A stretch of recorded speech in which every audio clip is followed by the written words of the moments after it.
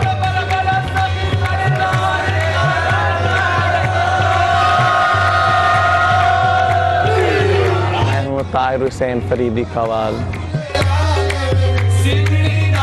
Qawwali is a call. It's a divine utterance. قوالی غیب سے آنے والی ایک صدا کی مانند ہے. اس طرح کی موسیقی کی خاصیت یہ ہے کہ یہ نہ صرف دلوں کو جوڑتی ہے بلکہ اس میں ایسی کشش ہے جو دل کی دنیا بدل سکتی ہے, اور اسی چیز نے مجھے قوالی کی جانب متوجہ کیا. through music, so that's what really brought me more specifically into the qawwali field.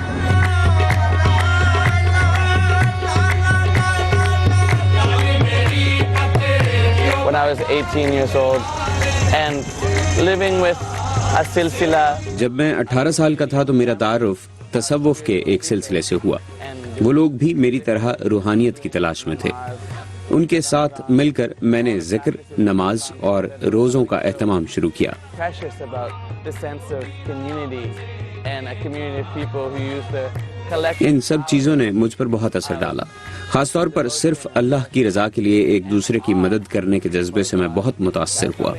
کچھ عرصے کے بعد اپنے شیخ کے ہاتھ پر باقاعدہ بیعت کر کے تصوف کے سلسلے میں داخل ہو گیا. Initiation into tasawwuf, into Sufism and into Islam. I was deeply first moved by the power of the music of qawwali, the devotion and the passion. سب سے پہلی چیز جس نے مجھے متاثر کیا وہ قوالی کی موسیقی تھی. اس میں جو اخلاص اور وارفتگی ہے اسے بیان کرنا مشکل ہے. اور پھر جب میں نے صوفی شاعری کو سمجھنے کی کوشش کی تو سمجھیے کہ مجھ پر ایک نئی دنیا کا دروازہ کھلا. ابتدا میں نے حضرت امیر خسرو کے ایک کلام سے کی, اور اس کے باوجود کہ میرے سامنے اصل کلام کا انگریزی ترجمہ تھا, اس نے مجھ پر بہت گہرا اثر ڈالا. English, it had a very profound effect on me.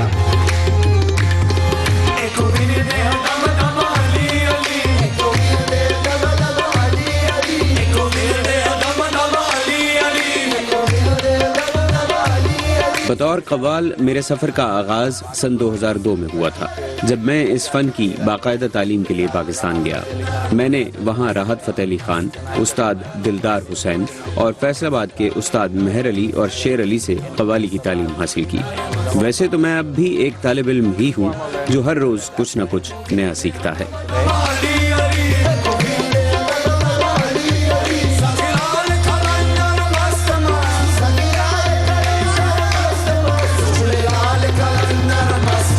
The blessing to really spend a lot of quality time with the masters of qawwali over the last 20 years or so. مجھے پچھلے 20 برسوں کے دوران قوالی کے ماہر استادوں کے ساتھ خاصا اچھا وقت گزارنا نصیب ہوا. سچ بات یہ ہے کہ وہ سب بہت منفرد فنکار ہیں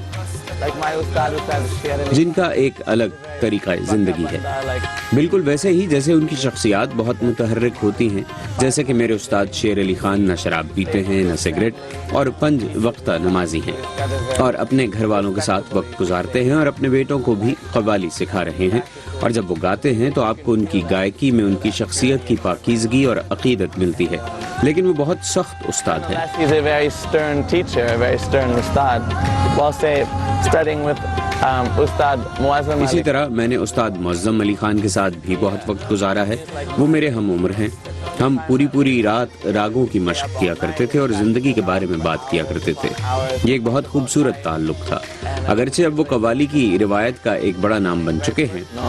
Even though is becoming a legendary master of the tradition, and in the same way each qawwal is unique. Also spent a lot of time with Amjad Sabri. میں امجد صابری کے ساتھ بھی رہا, اور انہیں میں نے قوالی پر اپنی دستاویزی فلم میں بھی شامل کیا تھا.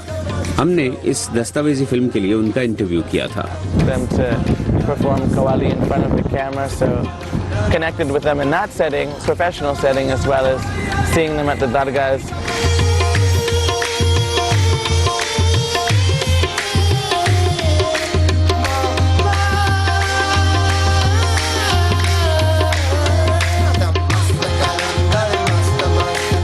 I really devoted my path in this way because of what my ustad. مجھے لگتا ہے کہ میں اس فن میں پوری طرح ڈوب گئی ہوں. ایسا شاید اس وجہ سے ہے کہ میرے استاد نے مجھے کہا کہ بطور موسیقار نہ آپ مرد ہوتے ہیں نہ عورت, بلکہ آپ صرف ایک فنکار ہوتے ہیں. اور بطور صوفی موسیقار آپ کی ذمہ داری بس اتنی ہے کہ آپ اپنے فن سے یہ واضح کر دیں کہ ہم سب کی ابتدا ایک ہی ہے, اور ہم یہی پیغام عام کر رہے ہیں. And this is the essence of the message we want to carry through the Sufi music.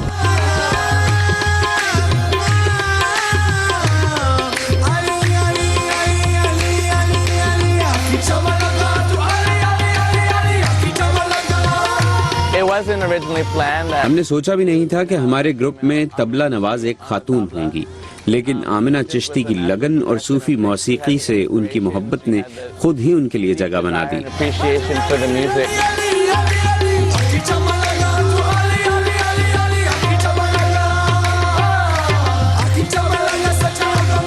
MashaAllah, I've been able to perform and offer my prayers and such. ماشاءاللہ مجھے کئی تاریخی اور مقدس مقامات پر اپنے فن کا مظاہرہ کرنے کا موقع ملا. یہ اس بات کا اظہار ہے کہ اسلام کی نظر میں سب برابر ہیں.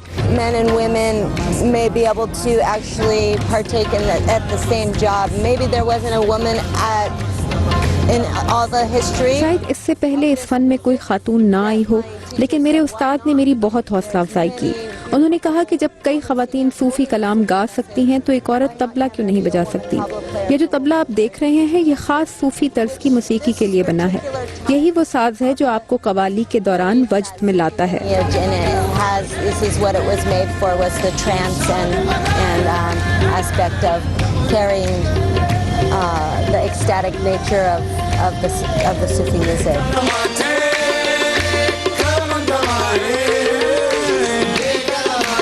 People often ask us why is the name of your Qawwali ensemble Fana Fi Allah. لوگ ہم سے پوچھتے ہیں کہ آپ نے اپنے گروپ کا نام فنا فی اللہ کیوں رکھا. اس کا نام طاہر حسین فریدی اینڈ پارٹی کیوں نہیں ہے جیسے کہ عام رواج ہے. فنا فی اللہ کا مطلب ہے کہ اپنی ذات کو اللہ کی محبت میں فنا کر دینا، مٹا دینا. Love, that realization of the ultimate unity of existence.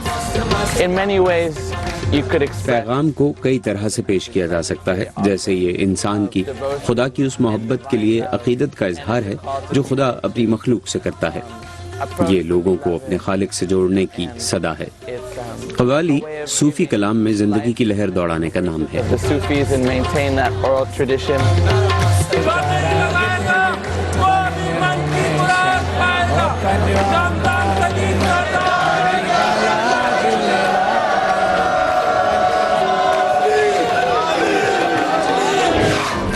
کے سفر کی کہانی دیکھی آپ نے. اب چلتے ہیں جہاں یہ سفر شروع ہوا تھا، Pakistan. For real this time though. لیکن فرسٹ ایک چھوٹی سی بریک.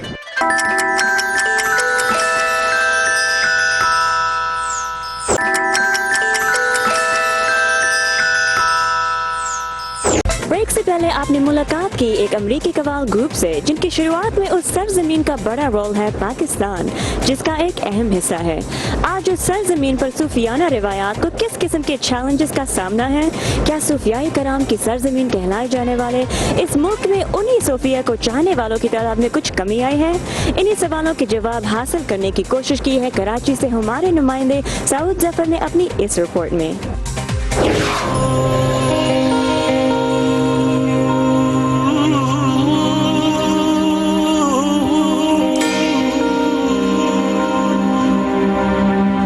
بر صغیر پاک و ہند کو صوفیاء کرام کی سرزمین بھی کہا جاتا ہے، جس کی تاریخ 1000 سال سے بھی زائد عرصے پر محیط ہے. اس خطے میں اسلام کو پھیلانے اور اسلامی تعلیمات کو عام کرنے میں صوفیاء کرام کا جو کردار رہا ہے اس بارے میں کوئی دو رائے نہیں. پروفیسر طاہر مسعود کراچی یونیورسٹی کے ماس کمیونیکیشن کے شعبے سے منسلک ہیں. حضرت نظام الدین اولیاء تشریف فرما تھے دلی میں، ٹھیک ہے.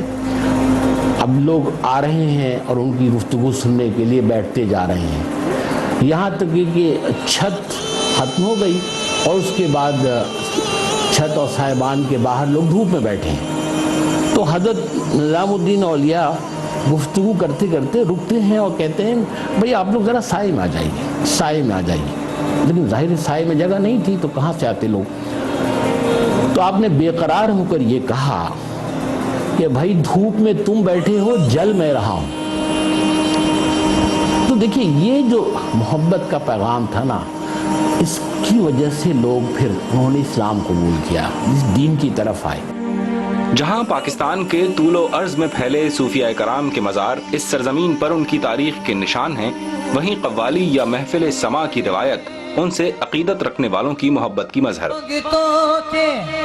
گزارے نہیں ہوتے ہم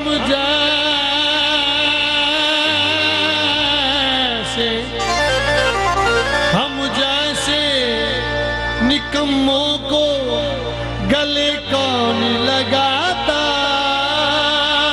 ہمارے بزرگوں نے اپنا اپنا ٹائم اپنا اپنا کام کیا ہے، اور ہم 800 سال ہو گئے تقریباً محفل سما کو نا، خواجہ غریب نواز کو.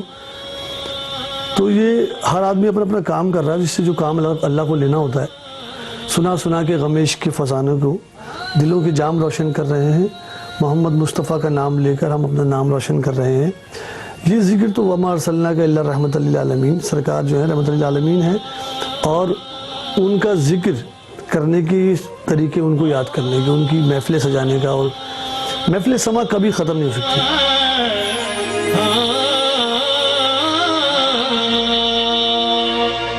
اگرچہ افضل صابری جیسے عقیدت مندوں کی عقیدت اپنی جگہ قائم ہے، یہ بھی ایک تلخ حقیقت ہے کہ ان جیسے بہت سے عقیدت مندوں کی جانیں انتہا پسندی اور اس کے نتیجے میں جنم لینے والی عدم برداشت کی بھینٹ چڑھ چکی ہیں.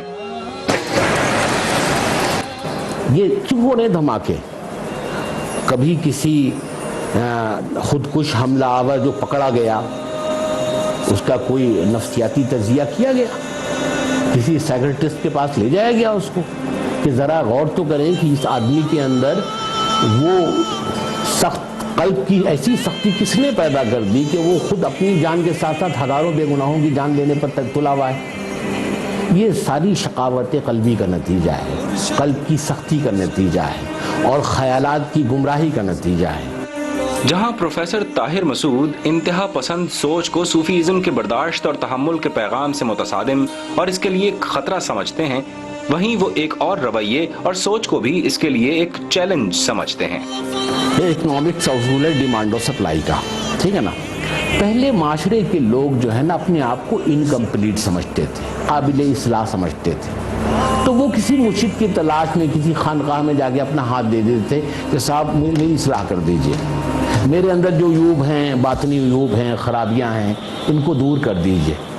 تو پھر وہ مرشد توجہ کر کے اور تربیت کرتا تھا. اور مثلا کسی کے اندر یہ دیکھا کہ بھئی تکبر ہے، تکبر ہے اس کے اندر، یہ اپنے آپ کو کچھ سمجھتا ہے، تو کہتے تھے کہ جاؤ جا کے مسجد میں نمازیوں کی جوتیاں سیدھی کرو. تو ایک ہفتے جوتیاں سیدھی کرنے کے بعد تکبر ویسے نکل جاتا تھا. تو اس طرح یہ طریقہ اصلاح تھا، عملی، پریکٹیکل، ٹھیک ہے نا، پریگمیٹک اپروچ تھی ان کی. اب ہر آدمی اپنے آپ کو مکمل سمجھتا ہے، بلکہ 30 مار خاں سمجھتا ہے، اور کہتا ہے مجھ سے زیادہ کون جانتا ہے، مجھ سے زیادہ کون مظلوم ہے، مجھ سے زیادہ کیا کہتے ہیں کون ضرورت مند ہے، وغیرہ وغیرہ. اپنے بارے میں ایک ایگو پرابلم پیدا ہو گئی کہ ہر آدمی جو ہے ایگوئسٹ ہو گیا ہے، ہر دوسرا آدمی، ٹھیک ہے نا. اور وہ اپنے آپ کو قابل اصلاح سمجھتا ہے، نہیں سمجھتا ہے دوسرے قابل اصلاح ہیں، دوسروں کی اصلاح ہونی چاہیے، دوسرے ٹھیک ہونے چاہیے، میں تو بالکل ٹھیک ہوں. تو جب طلب ہی ختم ہو جائے گی تو ادارے بھی ختم ہو جائیں گے. وہ ادارے کیوں رہیں گے جہاں کوئی اصلاح کرانے کے لیے جاتا ہی نہیں؟ ایک تحقیق کے مطابق پچھلے 10 سالوں میں صوفیاء کرام کے مزاروں پر ہونے والے حملوں میں کم از کم 200 افراد ہلاک ہو چکے ہیں. ان حملوں کے نتیجے میں یہاں آنے والوں کی تعداد میں تو کمی ضرور آئی ہے، لیکن ان سے محبت کرنے والوں میں نہیں.